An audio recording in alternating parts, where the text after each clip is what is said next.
Vamos a orar. Querido Señor, te pido que hoy me inspires para poder presentar un mensaje claro. Te pedimos que todos aquellos sinceros de corazón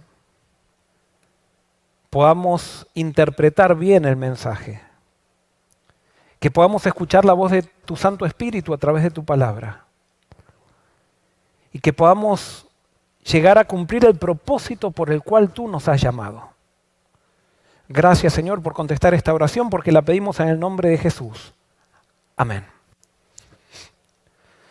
Voy a comenzar con un versículo que está en Eclesiastés capítulo 7, versículo 29, que dice así: He aquí, solamente esto he hallado, que Dios hizo al hombre recto, pero él se buscó muchas perversiones.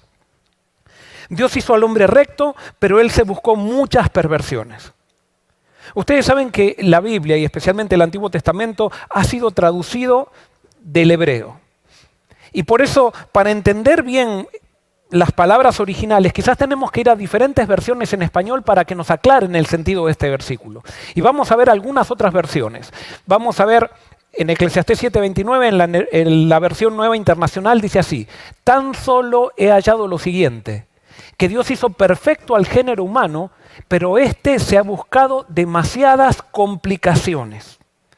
Qué interesante, acá se contrapone perfección con complicación. O sea, cuando yo soy perfecto, las cosas son sencillas, pero cuando yo no soy perfecto, complico las cosas. Las cosas perfectas son sencillas, las cosas que no son perfectas son complicadas. Dios hizo al hombre perfecto, pero el hombre se buscó muchas complicaciones. Otra traducción dice: lo que sí he llegado a entender es que Dios nos hizo perfectos, pero nosotros lo enredamos todo. Un poquito más específico, más claro esto. O sea, el hombre enreda todo. Dios hace las cosas perfectas, pero el hombre enreda todo. Vamos a ver otra versión. Reina Valera, 1977. Mira lo único que he hallado, que Dios hizo al hombre sencillo, pero ellos se buscaron muchas artimañas. Ahora fíjense que acá la palabra perfecto se la traduce con sencillo, o sea, perfección es lo mismo que sencillez. Y cuando perdemos la perfección, como decíamos recién, complicamos todo. Entonces yo hice un resumen de todas las traducciones y esta es mi versión de Eclesiastés 7:29, que dice así: lo que sí he llegado a entender es que Dios nos hizo sencillos, pero nosotros lo complicamos todo. Los seres humanos complicamos todo. Dios nos entrega las cosas sencillas y nosotros las complicamos.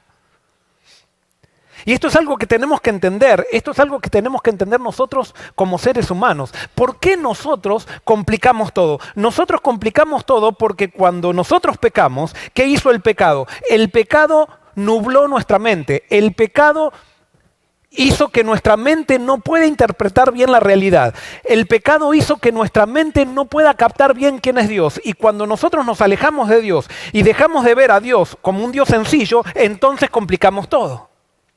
La perfección es sencillez, no es complicación.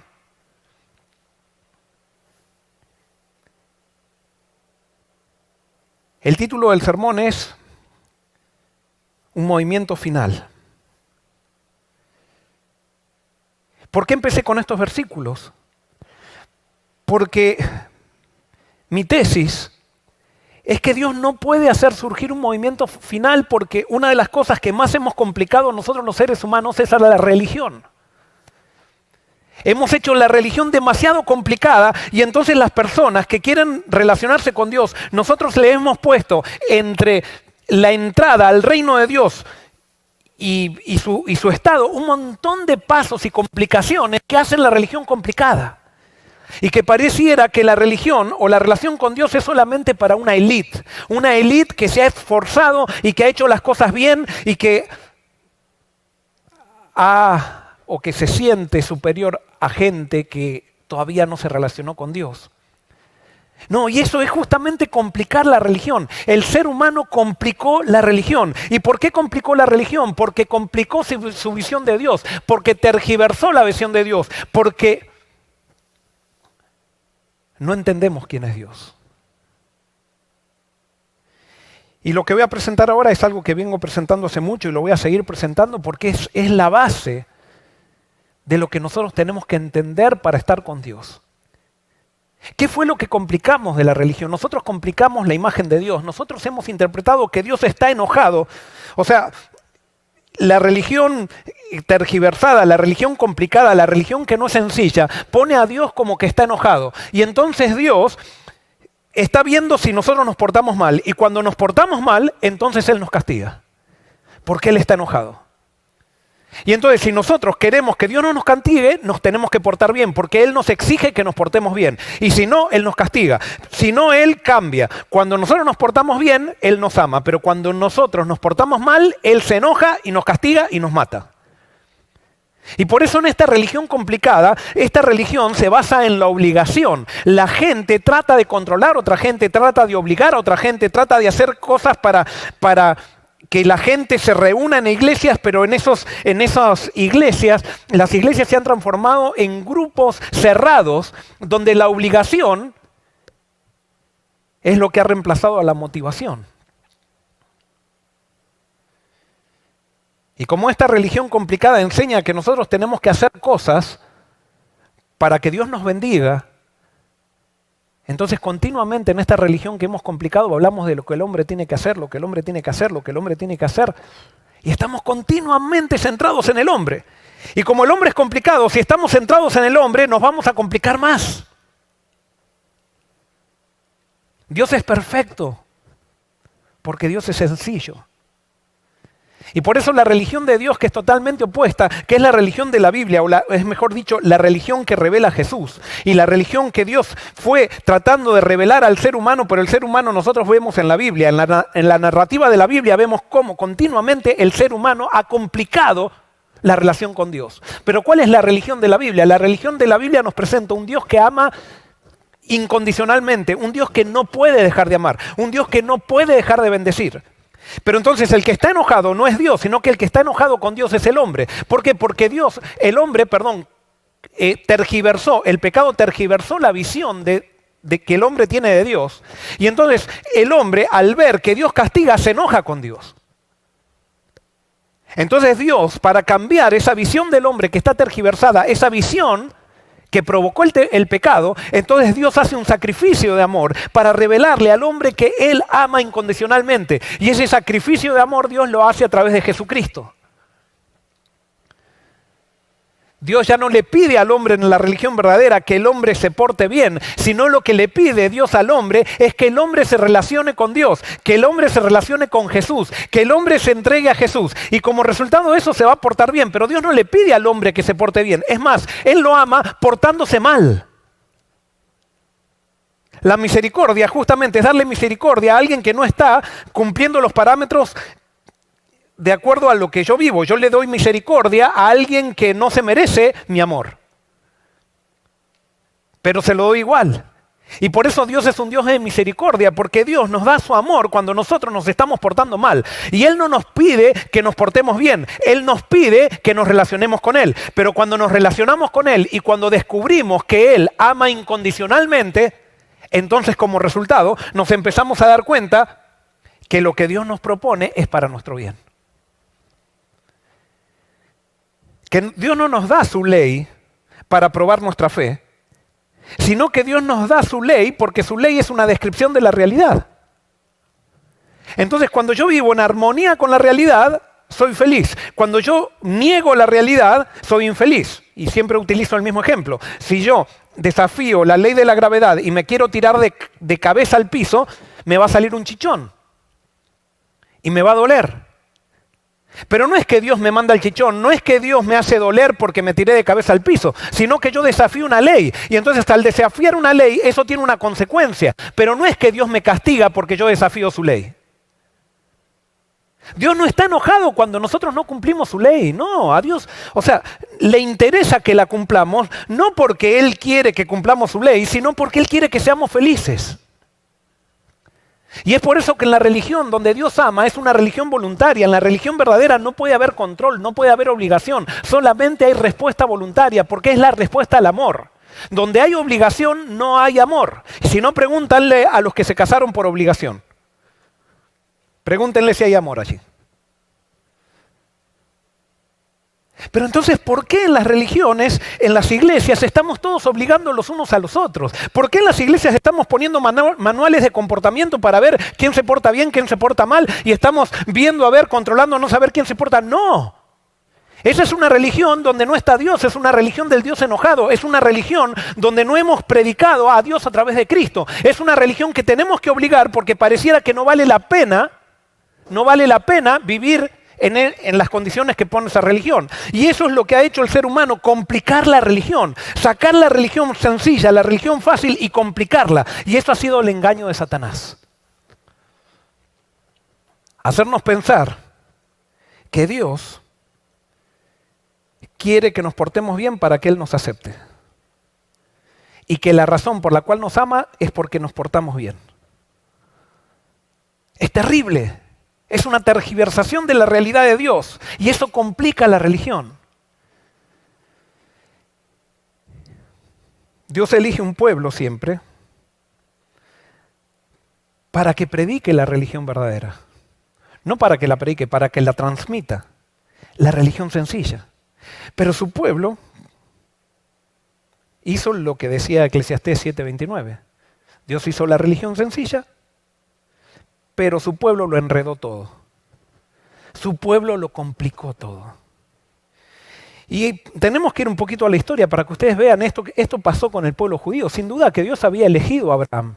Pero Dios no había elegido a Abraham para hacerle un pueblo especial superior a las otras naciones, sino que Dios eligió a Abraham por amor a las naciones. Porque Dios ama a todos, ama incluso a aquellos que Él no elige. Porque cuando Dios elige a alguien, elige a todos en esa persona. Y por eso cuando le dijo a Abraham, yo te elijo, pero en ti serán benditas todas las naciones, Dios nunca excluye a nadie de su elección. Elige a alguien primero, porque es el peor, para que le predique a los otros, pero para que los otros sean beneficiados por la elección del primero.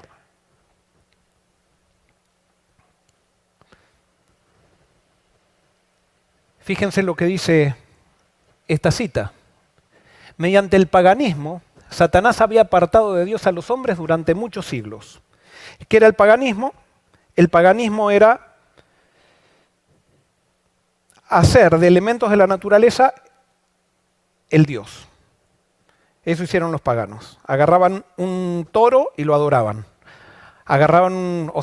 Contemplaban una montaña y adoraban la montaña. Contemplaban al sol y adoraban al sol. Y justamente los paganos pensaban que portándose de acuerdo a lo que ellos pensaban que el sol pedía, que la vaca pedía, que el toro pedía o lo que sea, ellos pensaban que así recibían las bendiciones de Dios. Y entonces cuando había un terremoto, cuando había un huracán, ellos tenían que hacer sacrificios y los dioses de ellos tenían que ver que ellos sufrían para calmarse. Terrible. Eso era el paganismo. Pero resulta que el cristianismo actual o el cristianismo del pasado o el cristianismo histórico es muy parecido al paganismo. Y por eso sigamos leyendo esta cita. Dice, voy a leerla desde el principio de vuelta. Dice, mediante el paganismo Satanás había apartado de Dios a los hombres durante muchos siglos. Pero al pervertir la fe de Israel había obtenido su mayor triunfo. Al contemplar y adorar sus propias concepciones, los paganos habían perdido del conocimiento de Dios. Y se habían corrompido cada vez más. Así había sucedido también con Israel. El principio de que el hombre puede salvarse por sus obras, que es fundamento de toda religión pagana, era ya principio de la religión judaica. Satanás lo había implantado. Y donde quiera que se lo adopte, los hombres no tienen defensa contra el pecado. Donde se predica que nos tenemos que portar bien para que Dios nos acepte, no hay defensa contra el pecado. Qué inteligente que es Satanás. Satanás es inteligentísimo. ¿Por qué? Porque en las iglesias donde se está predicando continuamente, hay que hacer esto, hay que hacer esto, la gente piensa que así están agradando a Dios y que así van a salvarse del pecado. Y justamente lo que nos dice acá es que cuando predicamos las buenas obras para que Dios nos acepte por nuestras buenas obras, no hay defensa contra el pecado. Y por eso la religión está tan complicada, porque vencer el pecado en Cristo es muy fácil. El problema es cuando queremos vencerlo por nosotros mismos. El problema del pecado el pecado no son cosas malas que hacemos. El pecado es algo que es una enfermedad que todos tenemos como seres humanos. Y es la enfermedad de tener tergiversado el carácter de Dios. Eso es lo que hace el pecado. Y cuando vemos a Dios con su carácter tergiversado, empezamos a ver un Dios exigente. Y estamos continuamente buscando de agradarle. Y si uno le pregunta a una persona que quizás va todas las semanas a la iglesia, que quizás hace todos los rituales que su iglesia le pide, que quizás cree en todas las doctrinas que su iglesia le pide, pero le dice, ¿tú te sientes con paz, en paz con Dios? Y hay mucha duda. Porque pensamos que Dios nos está pidiendo un cambio continuamente en el sentido de que tenemos que mejorar, tenemos que mejorar, tenemos que mejorar. No, Dios lo que te pide es que vengas a Él y Él te va a mejorar. La mejora va a ser el resultado de estar en su presencia. No es que Él te exige mejorar para que estés con Él, sino que tú estás con Él y mejoras. Es muy sencillo, porque la obra de la transformación depende de Él, no depende de ti. Tú solamente tienes que estar con Él. Eso sí es lo que depende de ti. Permanecer en Él. Y no sé si decir depende de ti permanecer en Él. Él te sostiene, tú decides simplemente, es lo único que puedes hacer. Decidir. Y comienzas a contemplar a Dios a través de Jesús. Acá están las dos religiones, la verdadera y la falsa. Una religión que está centrada en las obras y una religión que está centrada en el amor de Jesús. Justamente como recién decíamos, Jesús vino a simplificar la religión. Y la pregunta es, ¿fue aceptado Jesús en su medio cuando vino a simplificar la religión? Pareciera que los seres humanos queremos las cosas complicadas y cuando Jesús vino a simplificar la religión, la gente se enojó con Él y especialmente aquellos que decían que eran pueblo de Dios se enojaron y decían, no, queremos seguir en una religión complicada, no queremos una religión sencilla, no queremos una religión simple.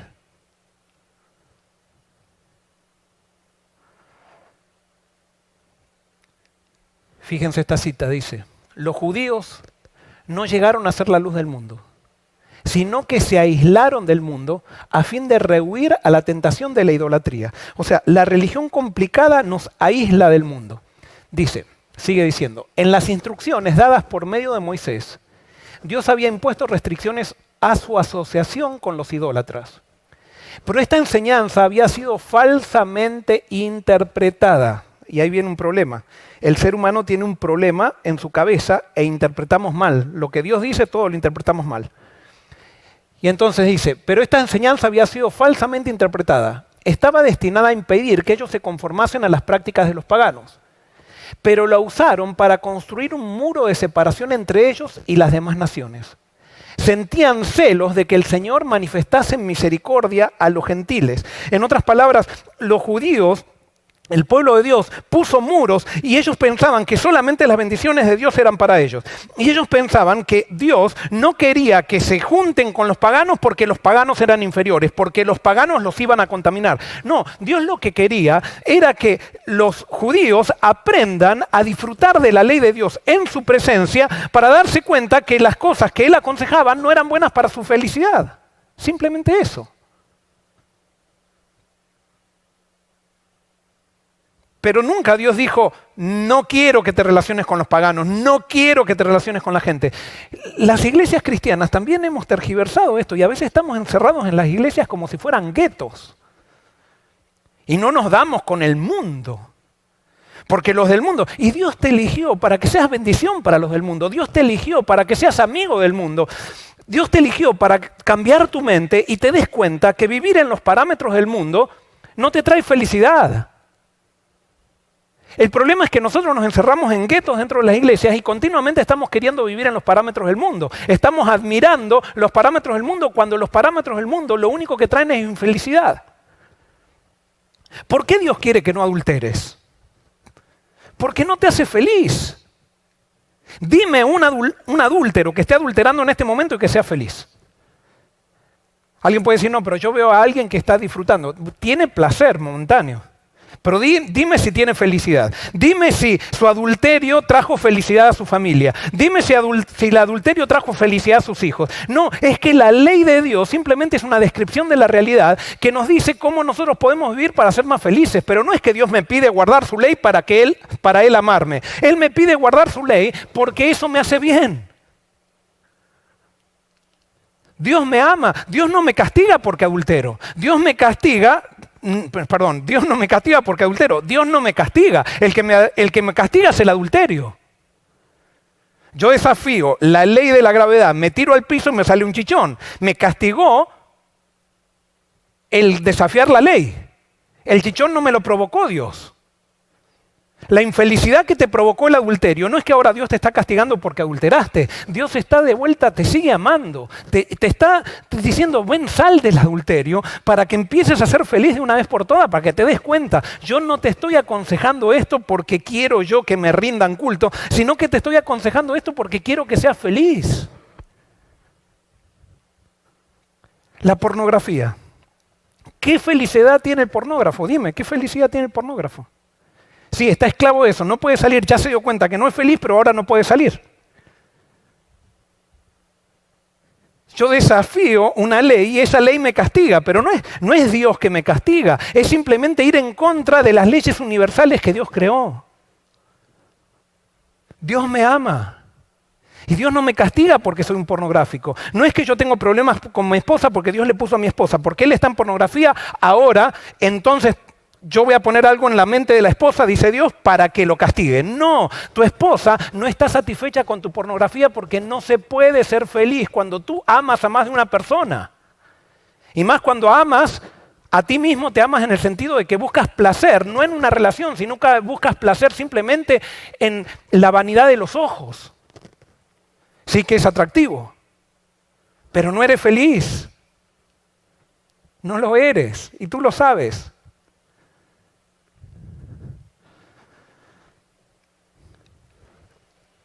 Sigue hablando del pueblo de Dios, dice, los sacerdotes y rabinos multiplicaban los requerimientos de su invención. O sea, en esta religión complicada le agregaban cada vez más cosas a la religión. Y cuantos más rígidos se volvían, tanto menos del amor de Dios manifestaban. La religión por las obras lo que hace es no mostrar amor. ¿Por qué? Porque estoy adorando a un Dios enojado. Entonces cuando estoy adorando a un Dios enojado, yo me enojo con todo el mundo también. Como en esta religión falsa, Dios se enoja cuando me porto mal, en la religión falsa, en las iglesias donde se predica religión falsa, todo el mundo está enojado con otro, están todos peleados, todo el mundo controlando qué come, qué no come, qué viste, qué no viste, qué canta, qué no canta, qué escucha, qué no escucha. Y entonces separándonos los unos a los otros. Vuelvo a repetir, cuanto más rígidos se volvían, tanto menos del amor de Dios manifestaban. El odio a los romanos y el orgullo nacional y espiritual inducían a los judíos a seguir adhiriéndose rigurosamente a sus formas de culto. Los sacerdotes trataban de mantener una reputación de santidad atendiendo escrupulosamente a las ceremonias religiosas. Habían estudiado las profecías, pero sin discernimiento espiritual. El orgullo oscurecía su visión. Interpretaban las profecías de acuerdo con sus deseos egoístas. ¿Sabían las profecías? Sí. Pero las interpretaban mal. No es suficiente saber las profecías. Tú te puedes saber todo el Apocalipsis y lo interpretas mal, basado en tu orgullo. Basado en tu religión falsa, donde hay un Dios castigador y entonces predico el Apocalipsis. Sí, predico los capítulos correctos, los versículos correctos, pero para hablar en contra de los romanos, para hablar en contra de aquellos, para hablar en contra de los otros y mostrar un Dios que viene a castigar al mundo que no se entrega a Él. Entonces la gente, sí, hay gente que busca a Dios, se asusta con la profecía y lo busca a Dios por miedo. Y entonces tenemos gente entrando a la iglesia a una religión falsa, que no es la religión de la Biblia, no es la religión del Dios verdadero, es la religión que muestra el predicador que no presenta a Jesucristo. Y por eso yo puedo estar con la Biblia debajo del brazo y predicar la Biblia, predicar doctrina bíblica y estar predicando un Dios falso. Eso es lo que está pasando con el cristianismo, de los cuales mi iglesia es parte. Porque acá no estoy predicando yo como decir, nosotros estamos bien, todos los demás están mal. No, estamos todos mal. Todos hemos complicado la religión. La religión del Dios verdadero, sencilla, que vino a desenredar Jesús. Jesús vino a establecer otro criterio para identificar al pueblo de Dios. No el criterio que inventaron los hombres, no el criterio que invento yo, sino que Jesús vino a establecer otro criterio. Y para desenredar ese problema que había traído el pecado, Jesús nos muestra qué es lo que vino a hacer. En Juan 1:18 dice, a Dios nadie le ha visto jamás. El unigénito Hijo que está en el seno del Padre, Él lo ha dado a conocer. En el griego dice que Jesús interpretó quién era el Padre. Jesús interpretó quién era el Padre. Entonces, ¿qué es lo que vino a hacer Jesús? Jesús vino a mostrar quién es el Padre. Y si nosotros aceptamos esa revelación, eso es lo único que necesitamos en la religión verdadera. Descubrir quién es Dios a través de Jesús. Y como Dios es amor, y Jesús mostró, lo único que mostró es amor, el amor es una fuerza irresistible. El amor es una fuerza irresistible. De la única manera que me puedo resistir al amor es persiguiendo al que lo tiene. ¿Escuchaste? De la única manera que me puedo resistir al amor, como es tan atractivo el amor, es persiguiendo al que lo tiene y al que lo predica. Porque el amor es irresistible. Y Jesús vino a mostrar el amor. Y por eso vemos que a Jesús lo rodeaban todas las personas que no sentían que valían. Pero en Jesús todos se sentían que valían porque Jesús daba amor incondicional. No pedía a nadie, primero te portas bien y después te acercas a mí. No, sino que Jesús decía, ven, acércate a mí y yo te voy a enseñar cómo portarte bien para que seas feliz. Es muy sencillo. Es ser amigos de Jesús.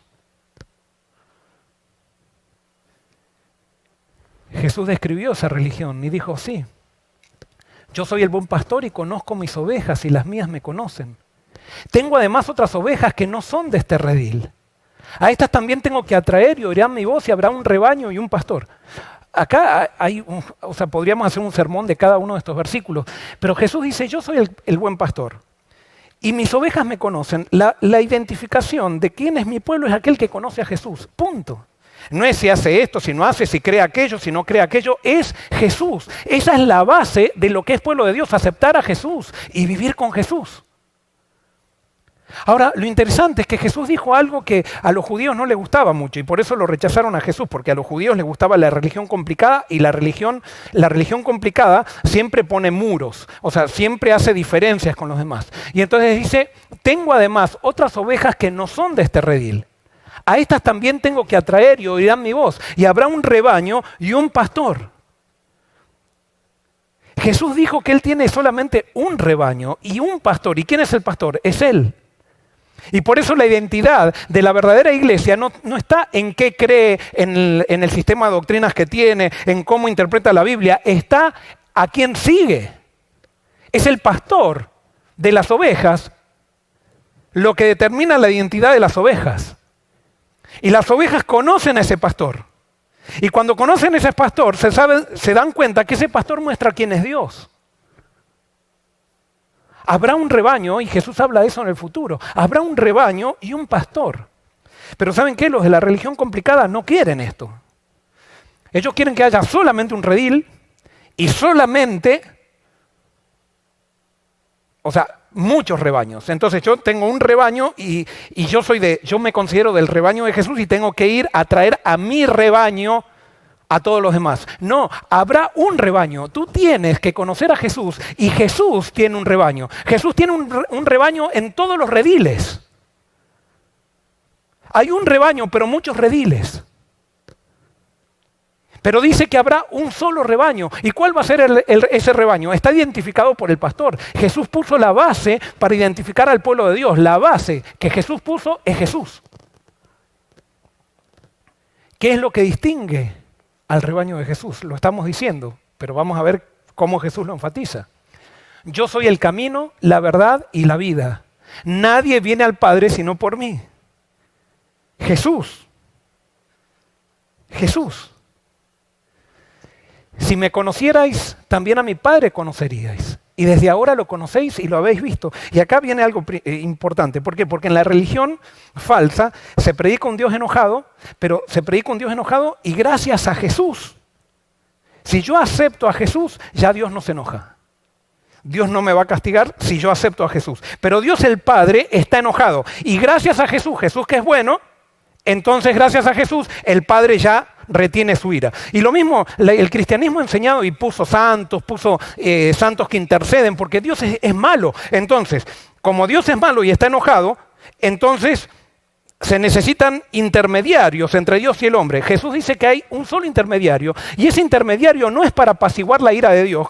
Jesús no vino para apaciguar la ira de Dios, sino que Jesús vino para apaciguar nuestra ira hacia Dios. ¿Se acuerdan lo que cantaron los ángeles a los pastores? Gloria a Dios en las alturas y buena voluntad para con Dios y los hombres. O sea, en otras palabras, los ángeles estaban diciendo gloria a Dios en las alturas, y Dios tiene buena voluntad para con los hombres, a pesar de que los hombres se portan mal, y por eso está mandando a su Hijo. Dios mandó a su Hijo para apaciguar la ira del hombre. Jesús no viene para apaciguar la ira de Dios, sino que viene para apaciguar la ira de Dios, del hombre para con Dios. Nosotros vivimos enojados con Dios. Porque se ha tergiversado, el pecado ha tergiversado la idea de Dios, y no solamente el pecado, sino que las iglesias han tergiversado la idea de Dios en nuestra cabeza. Sigue diciendo, voy a leer desde el versículo 6 de vuelta. Yo soy el camino, la verdad y la vida. Nadie viene al Padre sino por mí. Si me conocierais, también a mi Padre conoceríais. Y desde ahora lo conocéis y lo habéis visto. Felipe le dijo, Señor, muéstranos al Padre y nos basta. Cuando Felipe le dice esto a Jesús, Jesús debe haber dicho, y lo muestra, hay una frustración en Jesús. ¿Cómo? Le estoy diciendo a Felipe que yo vengo a mostrar quién es el Padre, y Felipe enseguida me responde, muéstranos al Padre y nos basta. No nos basta verte a ti, sino muéstranos al Padre. Y entonces Jesús le dijo, con tristeza me imagino, tanto tiempo hace que estoy con vosotros y no me has conocido, Felipe. El que me ha visto a mí, ha visto al Padre. ¿Cómo pues, dices tú, muéstranos al Padre? Y yo les hago una pregunta. ¿La vida de Jesús fue una vida sencilla o una vida complicada? ¿Las enseñanzas de Jesús fueron enseñanzas sencillas o enseñanzas complicadas? Lo que Jesús le pedía a los discípulos para ser sus seguidores, les pedía que dejen la espada, les pedía que dejen de pintarse, les pedía que dejen de comer esto, de comer lo otro, o simplemente les decía, sígueme.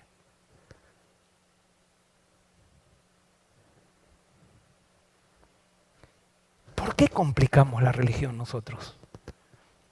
¿Saben por qué? Porque seguimos a un Dios falso que no se manifiesta en Jesús. No estamos siguiendo a Jesús. La religión sencilla, centrada en Jesús, derriba los muros de separación.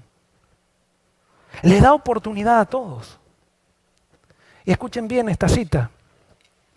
Cristo no reconocía distinción de nacionalidad. O sea, no había país más importante que otro. Jerarquía, no había gente a un nivel y otra gente a otro nivel. Y acá viene lo que no entendemos muchas veces. Ni credo.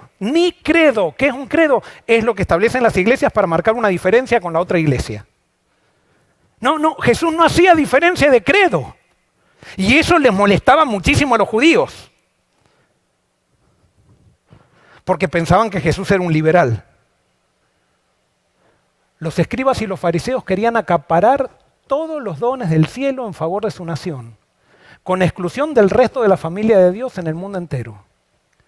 Pero Jesús vino para derribar toda barrera de separación. Vino a mostrar que el maravilloso don de su misericordia y de su amor como el aire, la luz o la lluvia que refresca el suelo, no reconoce límites.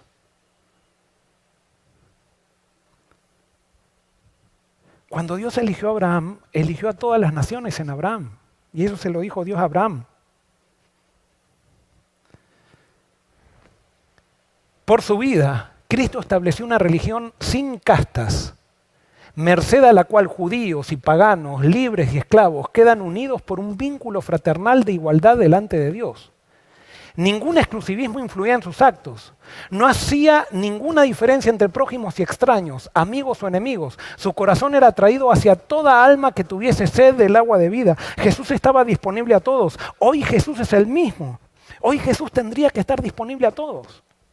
Los apóstoles enseñaron una religión centrada en Cristo, y como los apóstoles enseñaron una religión centrada en Cristo, por eso esa religión fue un movimiento que casi tira abajo el imperio romano. O sea, lo que ninguna nación pudo hacer por medio de la fuerza, por medio del amor, casi el imperio romano se viene abajo. No porque los cristianos le hicieron guerra al imperio romano, sino porque ya el amor enseñaba que la fuerza no era necesaria.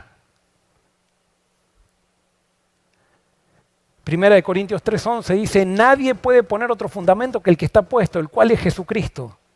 Gálatas 3:26 al 28, y acá viene lo que hacía la distinción de aquellos que estaban en Cristo y de aquellos que no estaban en Cristo. Dice, pues todos sois hijos de Dios por la fe en Cristo Jesús, porque todos los que habéis sido bautizados en Cristo, de Cristo estáis revestidos.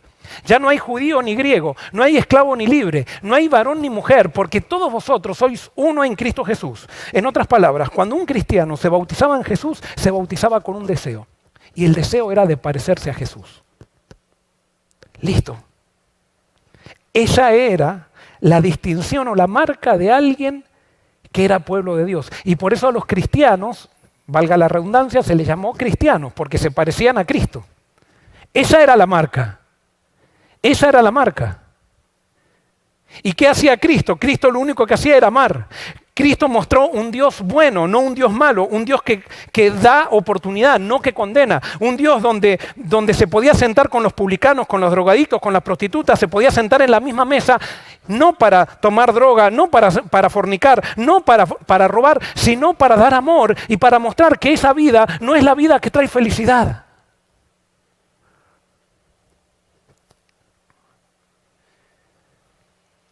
Pablo lo describe muy bien en Gálatas. Dice, pero el fruto del Espíritu es amor, gozo, paz, paciencia, benignidad, bondad, fe, mansedumbre, templanza. Contra tales cosas no hay ley. Lo que está diciendo Pablo es que cuando yo estoy en Jesús, me parezco a Jesús. Justamente esas son las características de Jesús. ¿Y por qué Pablo le dice esto a los Gálatas? Porque en la iglesia de los Gálatas, en Galacia, había un grupo de judaizantes que decían, no, alguien para ser cristiano primero tiene que hacerse judío. Es como decir, alguien para ser cristiano primero tiene que ser adventista. Alguien para ser cristiano primero tiene que ser pentecostal. Alguien para ser cristiano primero tiene que ser católico. No, alguien para ser cristiano tiene que entregarse a Cristo. Y tiene que vivir para Cristo. Punto. ¿Y qué hacemos con las tradiciones que se desarrollaron en nuestra iglesia? Déjenlas al Espíritu. Pero entonces quiere decir que simplemente acepta a Cristo y después hace lo que quiere. No, es que Cristo lo tenemos que seguir en su plan en la Biblia y vamos descubriendo la Biblia y el Espíritu Santo nos la va revelando y entonces como seres humanos nos vamos ayudando los unos a los otros para crecer en felicidad.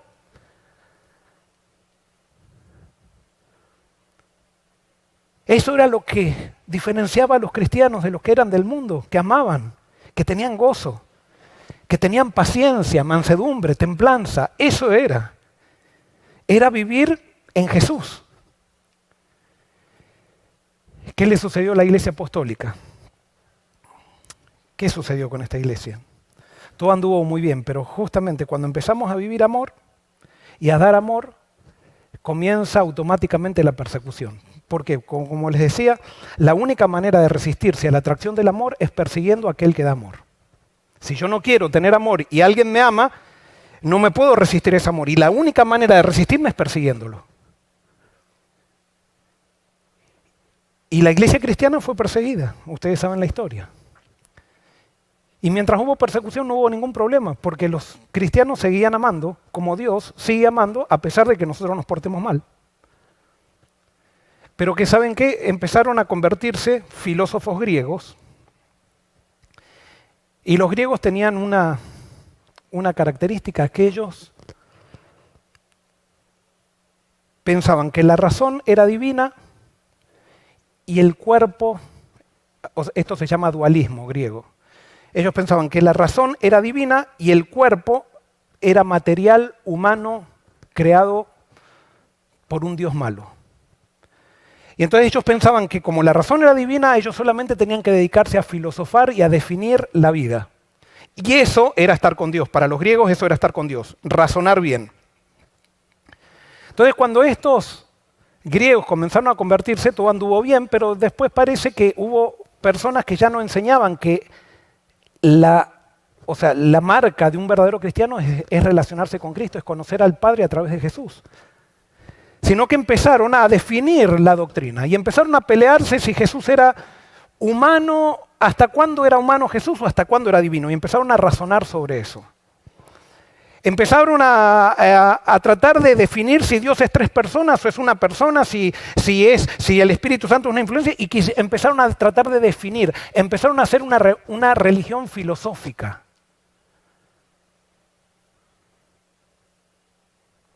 Y entonces comenzaron a hacer, como la razón es divina, de acuerdo a ellos, las interpretaciones de la Biblia comenzaron a ser las dogmas. Y entonces cuando las interpretaciones de la Biblia, como son, si mi razón es perfecta, lo que yo concluyo de la Biblia es perfecto también, entonces, porque lo que yo razono es perfecto, entonces ahora yo tengo que imponer mis conclusiones de la Biblia, tengo que imponérselas al otro. Y si el otro no acepta mis conclusiones de la Biblia, es un hereje. Y así se complicó la religión. Dios hizo la religión sencilla a través de Jesús. Y nosotros complicamos la religión por medio de cuestiones filosóficas. Y entonces, las iglesias cristianas comenzaron a establecer credos. Si hay algo que es terrible para la iglesia es establecer credos. El establecimiento de credos para la iglesia es lo mismo que la unión de la iglesia y el Estado para la sociedad. Cuando ustedes unen al Estado, un gobierno, con una iglesia, automáticamente eso va a traer persecución. Eso históricamente se ha demostrado. Igualmente, cuando una iglesia local o una iglesia determinada dice, este es nuestro credo, con eso comienza a perseguir a quien no cree como ese credo. O comienza a hacer diferencia con aquel que no cree. Y los credos mataron al cristianismo. Los credos mataron al cristianismo. Y todavía seguimos en ese estilo de cristianismo. En las iglesias establecemos credos, declaraciones de doctrina y pensamos que eso es lo que nos define como pueblo de Dios. Y no hemos aprendido lo que dice la Biblia o lo que dijo Jesús que nos define como pueblo de Dios. Mis ovejas me conocen, dice Jesús. Ser pueblo de Dios es conocer a Jesús, no es definir una doctrina.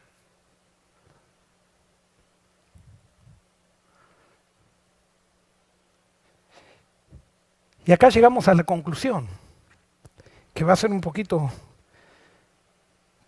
¿Por qué? Porque tenemos que salir de la religión de credos o declaraciones de doctrinas para entrar en la religión de Jesús. Porque la religión de credos lo que hace es complicar lo que Dios hizo sencillo. La religión de credos no cambia, no hace un cambio en nuestra mente para saber quién es Dios. En cambio, cuando yo estudio la vida de Jesús en los evangelios, empiezo a interpretar cuál es el verdadero Dios a quien tengo que adorar. Y el Espíritu entonces puede trabajar en mí y hacer a Jesús vivo en mi vida.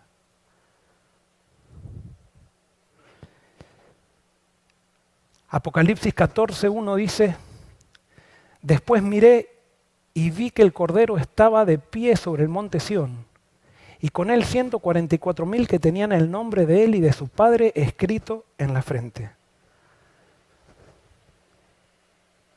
Acá Apocalipsis está describiendo el movimiento final. Y es interesante porque la marca de este movimiento final que lo denomina como 144.000 es que tienen el nombre de quién. No dice el nombre de su padre escrito en la frente, dicen tienen el nombre de Jesús, del Cordero y de su padre escrito en la frente. El remanente final aprendió que la religión, el centro de la religión es Jesús, y Jesús vino a mostrar quién es el Padre.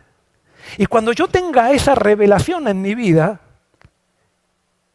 allí es que voy a hacer una diferencia en el mundo. Allí es que voy a hacer una diferencia en el mundo. Cuando yo tenga el nombre de Jesús, el nombre en la Biblia significa carácter. Cuando yo descubra quién es el Padre a través de Jesús, cuando yo quite esta religión falsa que nos enseñó el cristianismo institucional, que nos muestra un Dios airado con un Dios bueno que es Jesús, que viene a ponerse entre nosotros y la ira de Dios para que no seamos destruidos. No. Jesús viene a mostrarnos a nosotros airados quién es Dios y a mostrarnos que Dios nos ama incondicionalmente. Y por eso a ti que estás escuchando, hay lugar para ti en el movimiento final. Tú te has portado mal, tú has tenido una situación difícil, tú has sido un adúltero, tú has hecho cosas horribles en tu vida, pero hay oportunidad en Jesús. Jesús, si vienes a Él, está dispuesto a perdonarte y a Él lo único que le interesa es que comiences una relación con Él. Y si comienzas una relación con Él, todas esas cosas que hiciste, Él las va a cambiar y te va a empezar a enseñar a vivir en los principios de la felicidad. Apocalipsis 14:12 dice lo siguiente: aquí está la perseverancia de los santos. Describe nuevamente al movimiento final. Los que guardan los mandamientos de Dios y la fe en Jesús. Acá no me dice que tengo que guardar los mandamientos, sino que me está diciendo que ese es el resultado de haber aceptado a Jesús y al Padre en mi mente.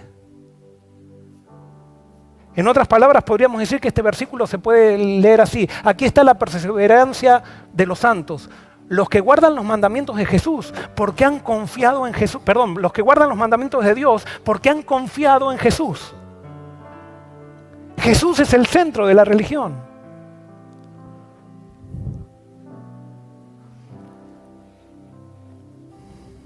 Yo espero ser claro con lo que voy a decir. Esta pandemia trajo muchas cosas malas, pero Dios de todas esas cosas malas ha sacado algo bueno. ¿Y sabes qué ha sacado Dios de bueno de toda esta pandemia? Que Dios ha comenzado a formar un movimiento final, donde no haya muros de credos que nos separen, sino donde haya gente que quiera levantar a Jesús. Y voy a decir una realidad que espero que ustedes quizás no estén de acuerdo, pero en la Iglesia Católica hay gente sincera y gente hipócrita. En la Iglesia Evangélica Pentecostal hay gente sincera y gente hipócrita. En la Iglesia Protestante hay gente sincera y gente hipócrita. Y en la Iglesia Adventista hay gente sincera y gente hipócrita. Jesús dice que al final va a formar un rebaño. ¿Un rebaño con quiénes? Con todos los sinceros que están en la Iglesia Católica, con los sinceros que están en la Iglesia Evangélica Pentecostal, con los sinceros protestantes, con los sinceros adventistas, y con aquellos que están dispuestos de aceptar al Jesús que muestran los evangelios, que muestra al Padre. Y ese va a ser el movimiento final. No va a tener declaraciones de doctrinas el movimiento final. El movimiento final no va a tener un credo. Va a tener, sí, hay una sola cosa que va a pedir el movimiento final, es levantar a Cristo y conocer cada día más a Cristo. Eso es lo que determina o lo que distingue al movimiento final. Es Jesús. Un católico que muestra a Jesús. Un evangélico pentecostal que vive para Jesús y muestra el fruto del Espíritu. Un adventista que vive para Jesús y muestra el fruto del Espíritu.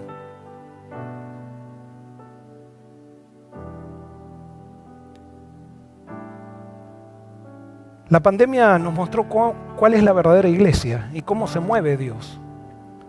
¿Por qué? Porque la pandemia, a pesar de que sí, hay más control en el mundo, el cristianismo institucional ya no tiene control sobre sus miembros. Porque nunca el cristianismo fue llamado a controlar a sus miembros. En el cristianismo verdadero, el único que controla a sus miembros es el Espíritu Santo. Y por eso antes había líderes religiosos que decían: aquel que escucha a aquel predicador o escucha de un predicador de otra iglesia, lo vamos a borrar de la iglesia. ¿Han escuchado eso? Sí, yo lo escuché muchas veces. Se acabó eso. Se acabó. Porque Dios, con el internet, que es algo tan malo, Dios también sacó cosas buenísimas con el internet. Y ahora cada uno asiste a la iglesia que se le antoja. Y eso no quiere decir que todo lo que entonces, que ahora no hay que asistir a una iglesia. No, lo que pasa es que ahora tenemos que ver dónde está Jesús. Y ya el control, nadie tiene el control sobre una persona. ¿Qué creer, qué no creer, qué vestir, qué comer, qué no comer? No, es Jesús. Es Jesús. Y Dios ha está mal dicho. Dios ha permitido esta pandemia y quizás la ha hecho demasiado más larga para que llenemos las lámparas de aceite, para que aprovechemos a llenar las lámparas de aceite y a determinar cuál es el fundamento de nuestro cristianismo. A Jesús no le importa si eres católico, a Jesús no le importa si eres pentecostal, a Jesús no le importa si eres evangélico, si eres adventista. A Jesús lo que le importa es que lo sigas a Él. Y que no te quedes simplemente con lo que te enseñaron en tu iglesia, sino que aprendas a estudiar por ti mismo la vida de Jesús, en diálogo con la comunidad de creyentes, con todos los sinceros.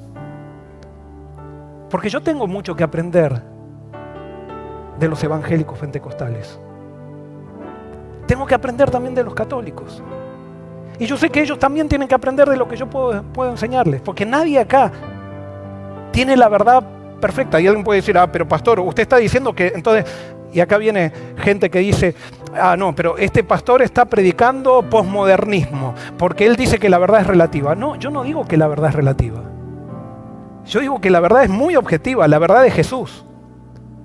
Nuestras interpretaciones de la verdad son relativas. Y por eso no podemos decir desde ahora esta es la doctrina correcta, porque los seres humanos tenemos una mente afectada por el pecado y nuestras interpretaciones de la verdad son parciales, nunca serán totales. Entonces, cuando hay iglesias que dicen nosotros somos el remanente, te equivocaste, hermano. Tú no eres remanente porque dice que eres el remanente. Tú no eres el remanente por doctrina. Tú eres el remanente si eres una oveja de Jesús. Y el remanente va a salir de todos los rediles, como dijo Jesús. Y Jesús va a formar un solo rebaño. ¿Y quién lo va a formar? Lo va a formar Jesús.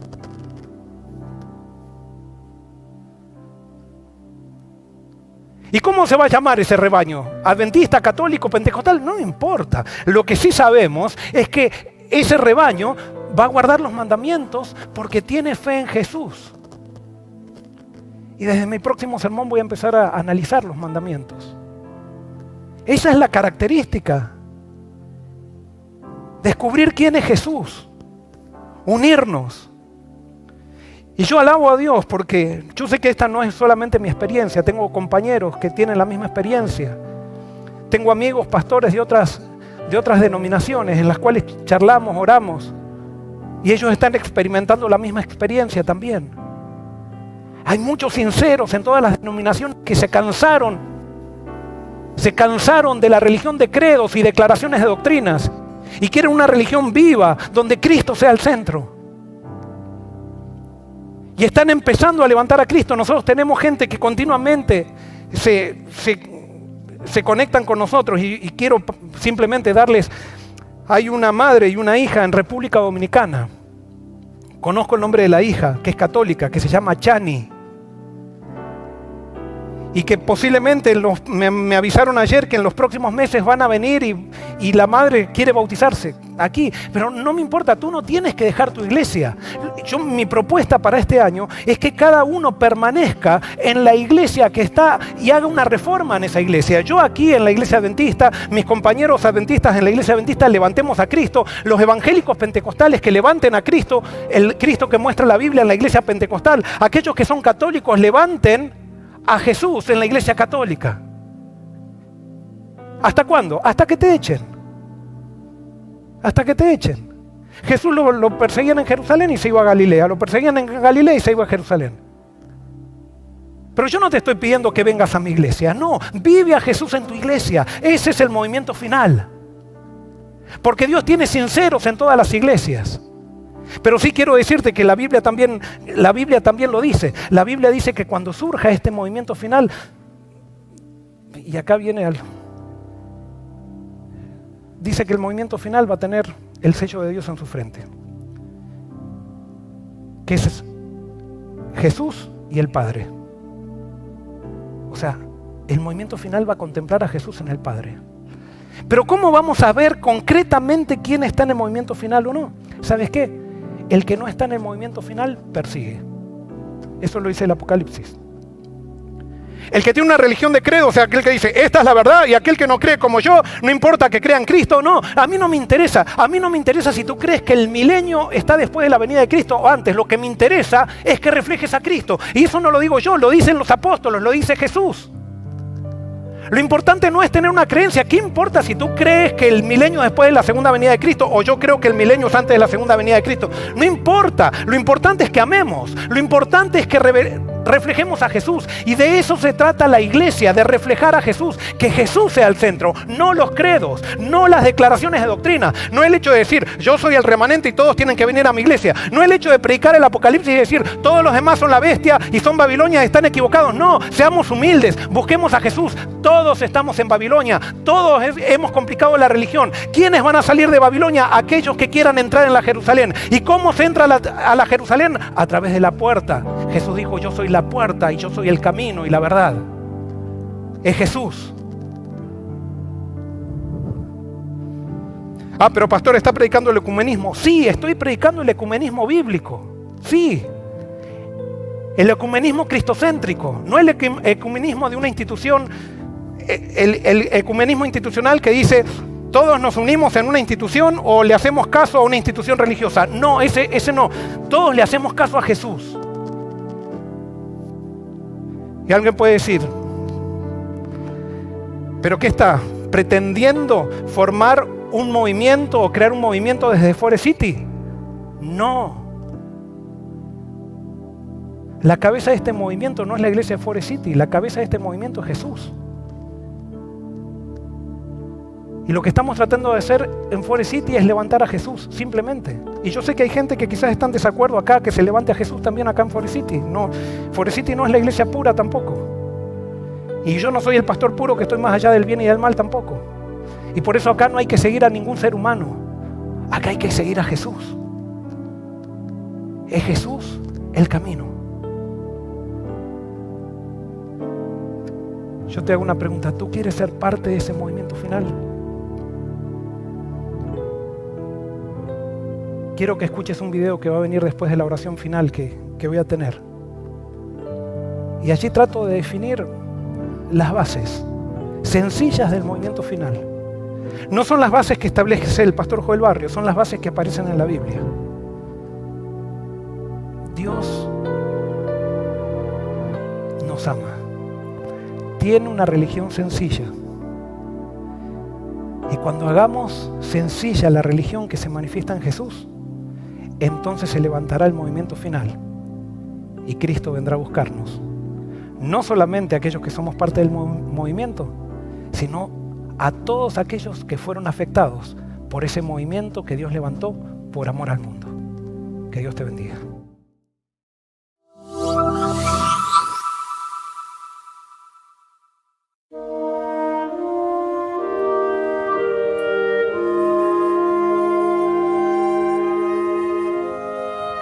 El libro de Apocalipsis comienza con un llamado que hace Jesucristo a formar un movimiento final. Es un llamado a todos los creyentes sinceros que deseen vivir para preparar camino para la venida de Cristo. Si nos unimos, surgirá un movimiento orgánico que nadie podrá parar. Alguien puede preguntar, ¿necesito salir de mi institución religiosa para ser parte de ese movimiento? No necesariamente. Si ese fuera el énfasis, no seríamos un movimiento.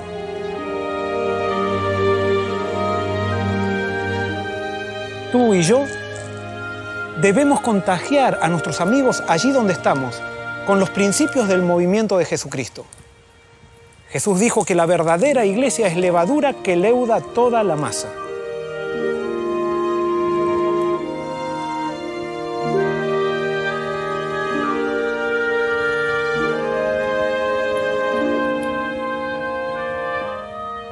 Este movimiento se fundará sobre 3 principios. El primero misional, el segundo filosófico y el tercero práctico. El misional marcará nuestro propósito: preparar camino para la segunda venida de Cristo, siguiendo la dinámica de Jesús. Primero en Jerusalén, allí donde estás, luego en Judea, después en Samaria y llegaremos hasta lo último de la tierra.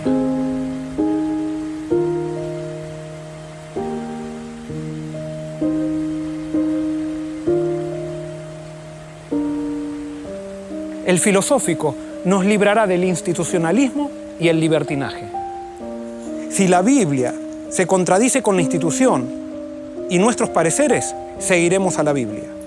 En otras palabras, pondremos a la Biblia por sobre la institución y por sobre nuestras inclinaciones. Estudiaremos la Biblia en oración y en diálogo con la comunidad de creyentes.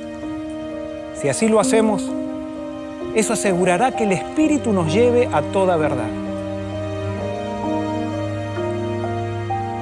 Si tú quieres formar parte de este movimiento, es necesario que venzas tu timidez con respecto a Jesús. Debes ser fiel, firme, entregarte totalmente. Debes preguntarle a Jesús cuál es tu misión en el lugar donde estás. Prepárate, porque está por comenzar la etapa más satisfactoria de tu vida. Si tú quieres formar parte de este movimiento, ponte de pie allí en el lugar donde estás y pídele a Dios fuerza para permanecer firme aunque se desplomen los cielos.